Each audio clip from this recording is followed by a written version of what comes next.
What is up, everyone? It's Lan here with another episode of the Cheeseheadz Weekly Podcast. It's good to be with you again today. And today, hey, we got the draft coming up. It is officially draft week. We are getting closer. Thursday this week, we will be officially starting the first round of the draft at, 9 Eastern, I believe, 9 p.m. Eastern. And day 2 on Friday at, I believe, 8 Eastern. Actually, I think I might have that messed up. I think it might be 8 Eastern on Thursday, and then 7 on Friday, Saturday. I believe it starts at like noon-ish for day 3 of the draft, rounds 4 through 7. So should be fun, but we're going to wrap things up with our final little preview here for the draft, and I'll give my first round prediction. So we'll get into it here in just a minute. Before we start, be sure to check out the Q&As and polls that I put out every week on Spotify for listening there. Participation would be nice. Feel free to send in a voice message. I have a link in the description of every episode of on every single platform. So anywhere you listen to the show or watch the show, if you're on YouTube, you can send in a voice message, send in a question, those draft questions, whatever it is, and I will address those. And send in whatever other comments you feel that you want to make. That would be very beneficial to the show and make things a lot of fun. The show is available about everywhere you get your podcasts. Also available on YouTube. Be sure to subscribe. And if you want, you can hit the bell icon on Spotify and on YouTube to be notified when a new episode comes out, which is every Tuesday. Tell your friends about the show. Helps get the word out. And, of course, rating the show on Spotify. You can do that. You can also rate and review on Apple Podcasts. Those two things, rating and reviewing, and both those places are very helpful as well to grow the show. And, of course, you can follow me on social media, Instagram, Facebook, TikTok, at Cheeseheadz_weekly. And I am also on X at Cheeseheadz_W. Very active there. The website is greatcove.net/cheesehead. So let's jump right into it here. I want to kind of go over first round targets for the Packers and give my final prediction. I'll be honest, as I'm recording this, I don't really know what my prediction is. I'm just going to take a wild stab at it, and I feel like this is the draft where we could be surprised by Goody. I will say one thing that I am pretty close to ruling out. I don't see a real trade-up target for Goody unless he's going to move up really, really far. And even then, I'm not sure there's really a home run pick for what the Packers are looking for. Quinyon Mitchell would maybe fit that, and at one point we thought he would be available here. But again, corner is not the Packers' biggest need, and it is a need, but it is one of the needs, and I don't feel that it is a huge need that the Packers absolutely need to address. So it should be interesting to see what Goody does. I don't think a trade-up is going to happen, but you never know. He has done it before, and incidentally, he has done it in the past for a cornerback, to take a cornerback in Jair Alexander. So, I'm just interesting, I'm just going to be there for the ride. I'm not going to get too caught up in, what's he going to do, what's a good move, what's not a good move, whatever. I trust the Packers scouting department, their process, Goody, and what he does. I'm sure he will get the job done again like he always does for the Packers. But I am going to go over a few players that I consider most likely to be picked by the Packers. So we'll look at offensive linemen. I have 3 offensive linemen on this list, 2 on my shorter list, I guess you could say. And they would be Graham Barton and Tyler Guyton. I have Amarius Mims as kind of possibility. Amarius Mims, the big thing with him, he is a tackle. He is a good bit bigger than they like their tackles to be. Now, his RAS score is 9.53.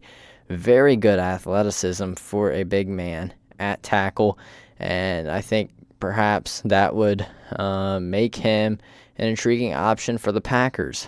But he likely will not be my prediction for who they will pick. They did bring him in for a top 30 visit, so we do have that. Another guy they brought in for a visit is Tyler Guyton out of Oklahoma. Mims comes from Georgia, I believe. Guyton from Oklahoma, another tackle. Lacks experience, a little bit raw, but has the really high ceiling that the Packers covet in the first round. Does look like a little bit of the Packers pick in that regard. Again, they have not picked an offensive tackle since, 2010? Brian Bulaga, I believe, was the last one. Tyler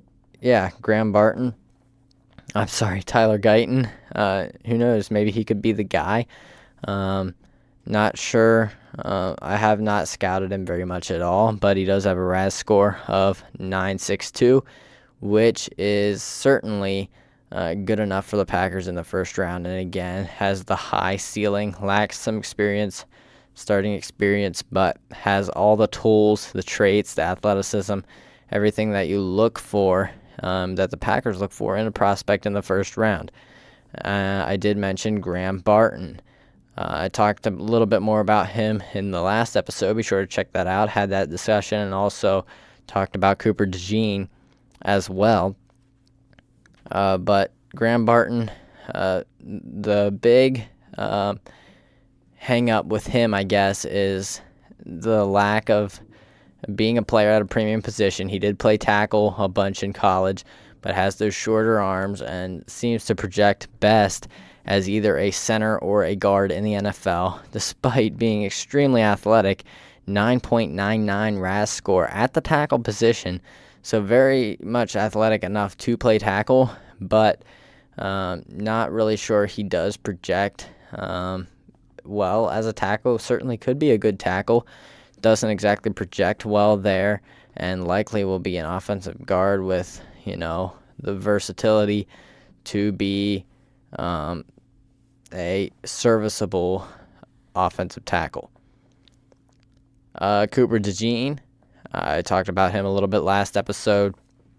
Defensive back, likely profiles better as a safety, which is not a premium position, than as a corner, which is a premium position for the Packers. Again, very athletic, 9.85 RAS score.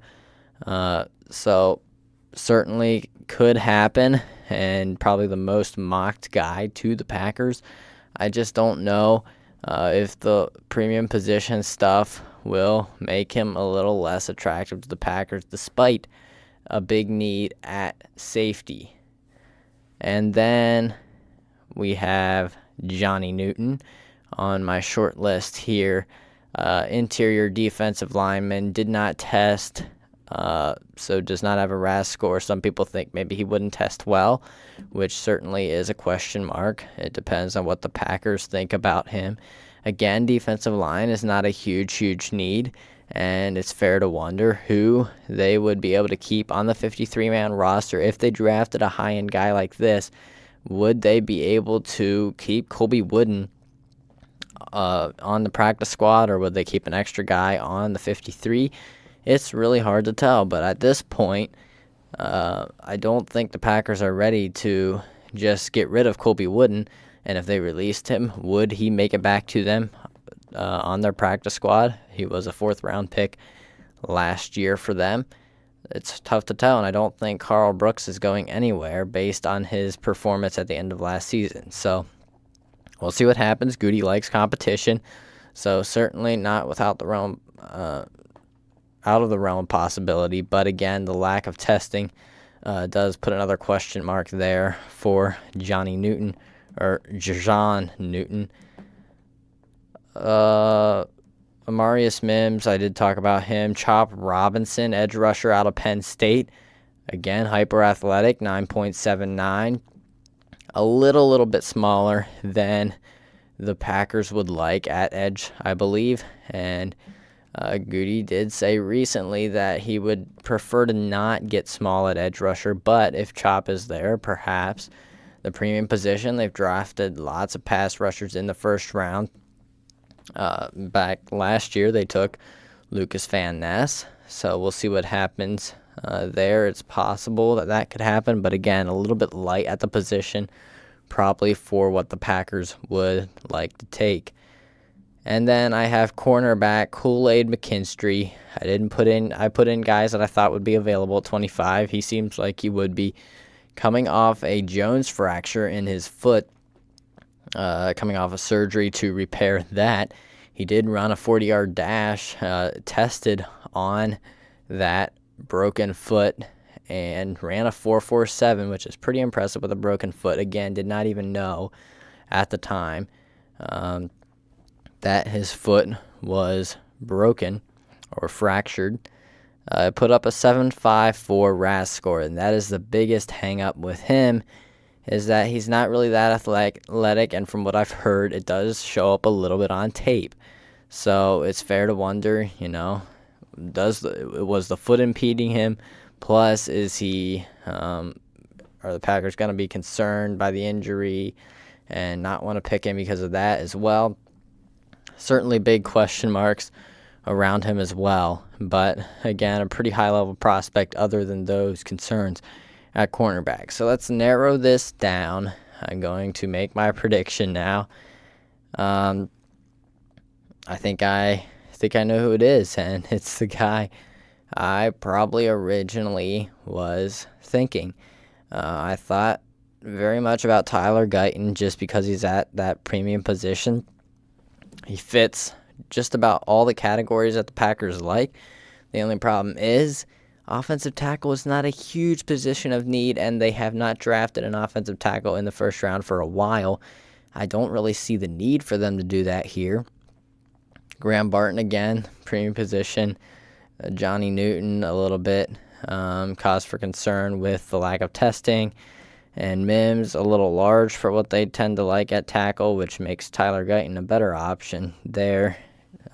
Again, Chop Robinson, a little small. Kool-Aid McKinstry, I've had doubts about him from the beginning.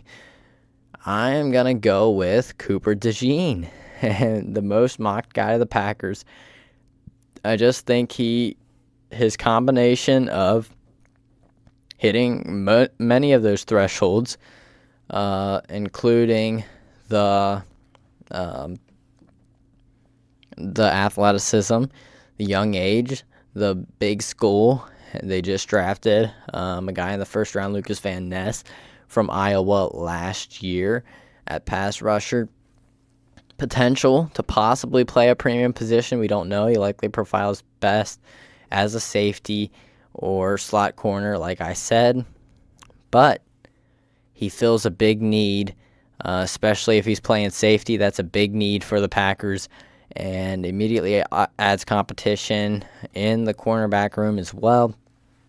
I think the Packers like Cooper DeJean, and again, I'm not sure they're traded up for him, and he might not even make it to the Packers, which is why this is a really, really, really low percentage prediction for me to get right. But that is what my prediction is going to be. Packers stay put at 25. They take Cooper DeJean. He falls to them. They take him, and he fills a big need, and that is a pick I will absolutely be excited about if that happens. Now, again, Tyler Guyton does, I think, meet more of those thresholds. I'm just not sure they'll take a guy if he's not in quite as much of a position of need.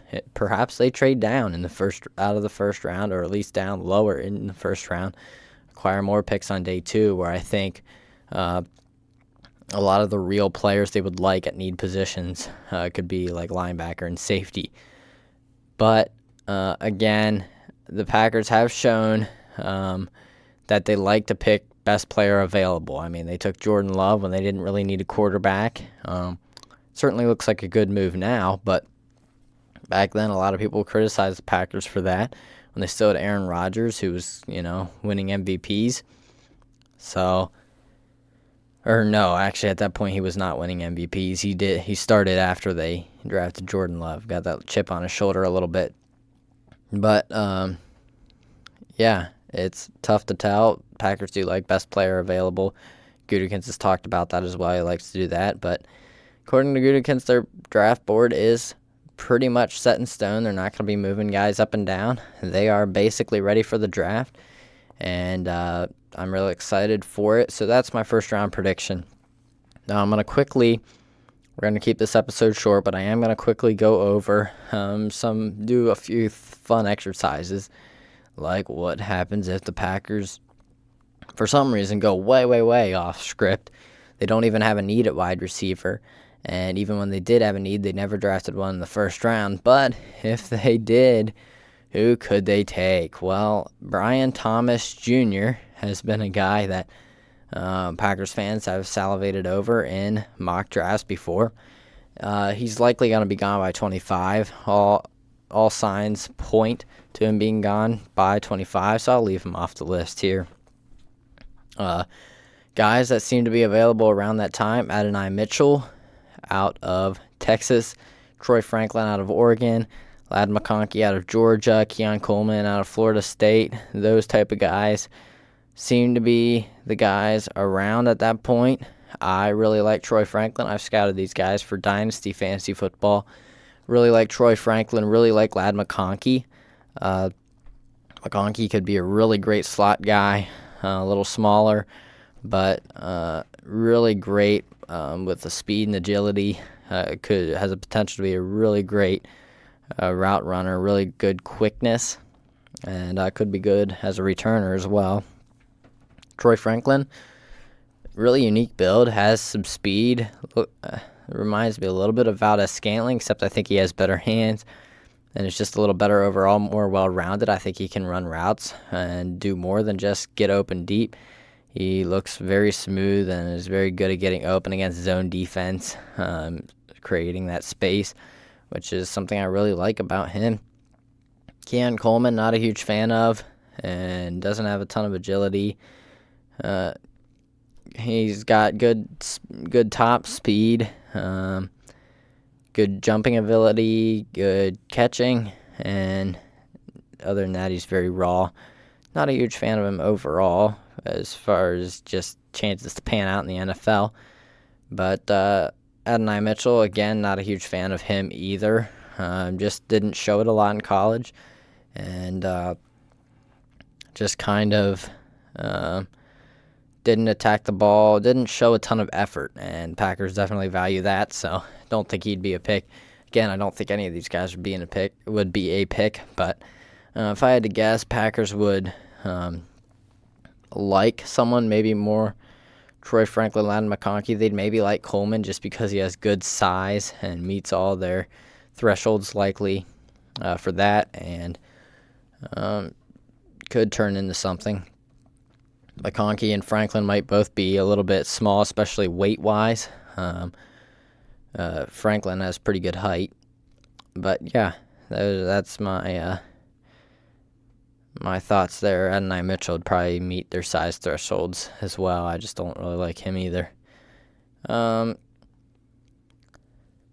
We'll look at running backs real quick. Some people consider this a pretty big need. I personally don't think the Packers should draft a running back until day 3. The fact that they re-signed A.J. Dillon and still have Emmanuel Wilson, who they seem to be high on, signals to me that they can wait another year and still be ahead of the curve. Hopefully, Jacobs will have at least one more year to play before they decide to get rid of him in some way, or at least try to restructure his deal, whatever it is.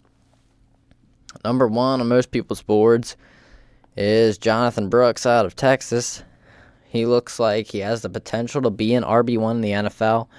The main issue is that he is coming off a torn ACL, but once he's back, he shows the ability to do a little bit of everything, and good athletically, he should be good, even though, of course, he did not test. Blake Corum, pretty good running back, does not have a ton of athleticism, but is just really a smart runner, has really good vision, good contact balance, and just can do a little bit of everything, just not really great athletically, but seems to me just to be a really smart player overall. Not something I don't think the Packers would take him. I don't really want them to. Number 3 is Jalen Wright out of Tennessee, who I would consider to be my RB1. Now, again, very raw, limited experience, I guess, and never really was an RB1 for Tennessee, and that could be an issue at the next level. A lot of people view him as a committee back. I think he can do it all, but it's hard to tell. And I think he can. His vision leaves something to be desired at times. Other times he looks amazing, and his contact balance is, pretty awesome. Very much a home run threat. Has that speed. Did get stuff behind the line a lot, from what I've heard, but I just really love him. Fell in love with him. Watching his highlights, he looks so explosive.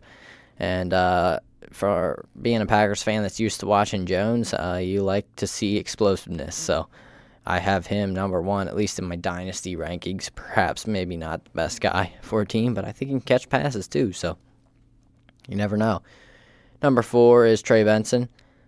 Has the athleticism, has the build, his vision is the major issue, and I don't like running backs that don't have vision. I think his vision is worse than Wright's. I really like the plays I saw on film, which again were just highlights. He had really, really good vision on those plays, and so I really like him. Bucky Irving was a guy who was really mocked to the Packers until he tested horribly, and now I expect him to be off the board. As a smaller back to begin with, you gotta be athletic, and he's not, and don't expect the Packers to pick him. Number 6 is an interesting one. Older running back is really the main issue for him. 24 years old, but Packers did bring him in for a top 30 visit. They obviously are interested in him, and has good hands. Doesn't have perhaps the long speed, but and maybe not the build, but it could be an option on day 3 if they like him. Marshawn Lloyd's another guy I like. Has pretty nice build. Can catch passes. Showed that. Had a nice Senior Bowl, was it? I think he was at the Senior Bowl. And the main issue with him is he likes to bounce everything outside. Does not have the greatest vision to run between the tackles. And that could be an issue for him. Other than that, I really like him as well. So those are some of the options. Again, I like Brooks and Wright really are at the top for me. The other guys I'm just kind of meh about, at least for Dynasty.